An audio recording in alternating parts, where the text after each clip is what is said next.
akhirnya jujur. Bertrand Peto bongkar hubungan dengan Giorgio Antonio tak dekat. Penyanyi Bertrand Peto atau yang akrab disapa Onyo mengungkap hubungannya dengan rekan kerja Sarwendah, Giorgio Antonio. Bertrand Peto mengakui bahwa dirinya memang tidak terlalu dekat dengan rekan sang bunda, Sarwendah.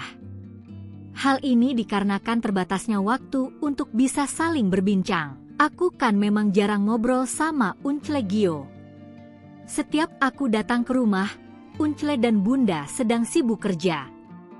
Jadi tidak ada waktu yang banyak untuk ngobrol bareng sama Uncle Gio, katanya, dikutip dari Tribun News, Selasa, 6 Januari 2026.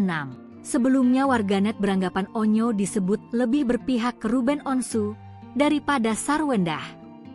Apalagi saat setelah momen perayaan Natal, ketika Onyo disebut-sebut lebih memilih menghabiskan waktu bersama Ruben Onsu. Bahkan Onyo diduga enggan bertemu dengan Giorgio Antonio.